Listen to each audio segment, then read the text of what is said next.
Huge hello everybody, it's me, and I'm here to show you some well, not to show you probably already know how to use masks, and I thought I'd do a really quick little tutorial on how incredibly versatile masks are, and you can use them on absolutely most surfaces that you're doing, depending on what type of medium you're using. So I'm going to do a really quick little doodaddy thing with what I've got, which is mists.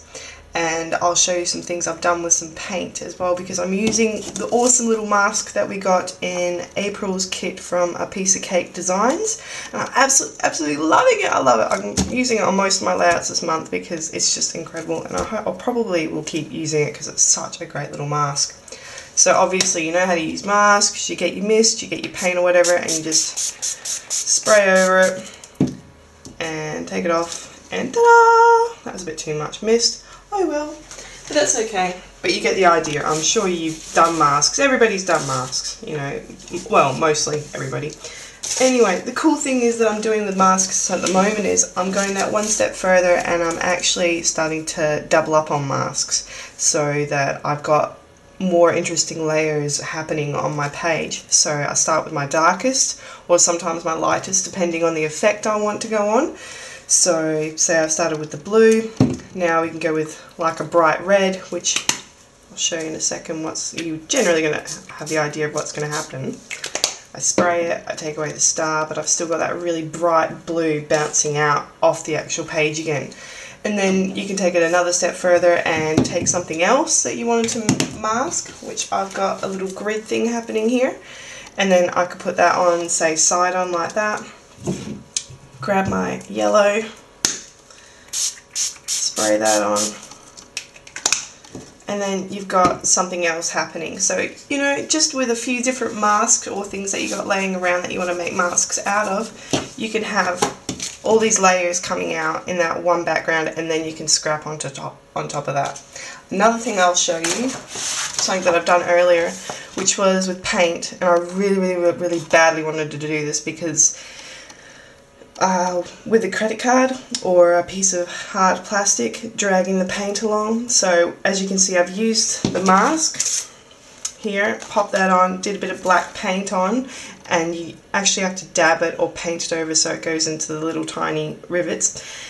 And then what I did was I cut out a heart and then cut the inside of the heart out, and then I lightly glued it with normal glue stick, real light, and quickly after that patted it down and then scraped the paint along the cut along it, and then peeled it off straight away so that it wouldn't stick. But then it's come out with this awesome, really awesome. I'm so stoked. I don't even really want to scrap over the top of that. I'll probably end up putting it on an angle because I'll really like that background. It's absolutely so cool.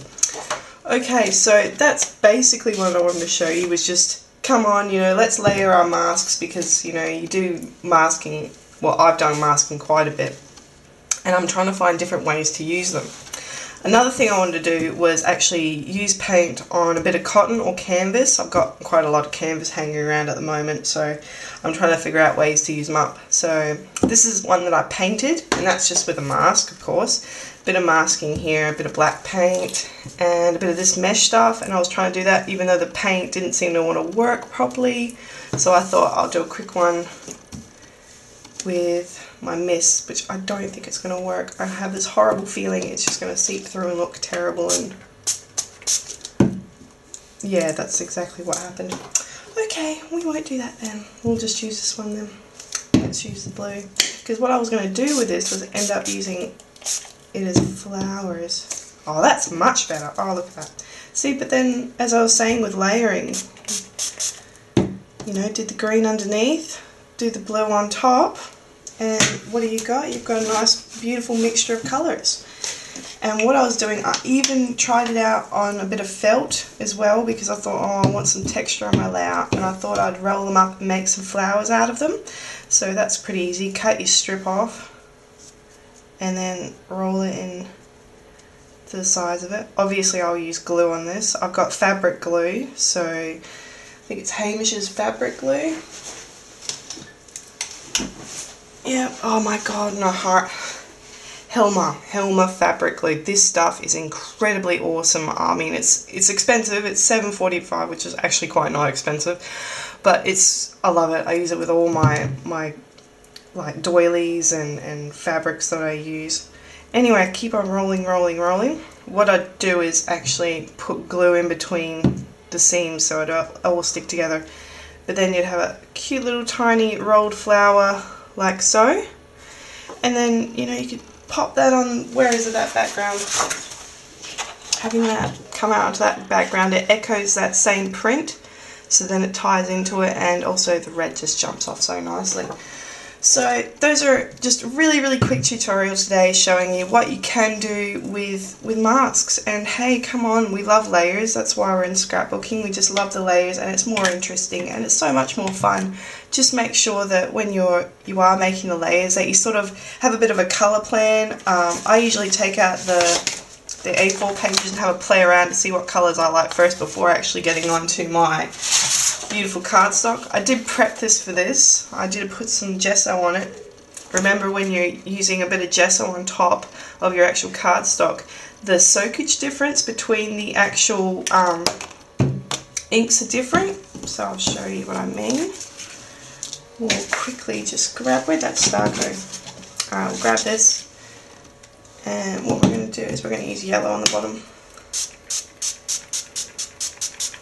So spray it on, take it off, and as you can see there's a bit of blue on there, nuts, oh well. But anyway, what I was trying to explain is the soakage difference between, I don't know if you can see that, but the soakage difference between, say, where the gesso is a little bit more like saturated, like it's more deep yellow, whereas on the yellow bits that's gotten onto the actual straight cardstock is a lighter yellow, so it's been actually absorbed by the paper. So with that in mind, if you do have a bit of gesso or just even a bit of a lick of white paint, it'll actually soak differently and give you a different type of effect. So that's it. That was my quick tutorial, and if you want to have any ideas of what else to do with masks or what I've done with them, just have a look through my blog and you'll see how I use masks and lots of different things. Okay, well I hope you have a fantastic day and happy creating. Bye!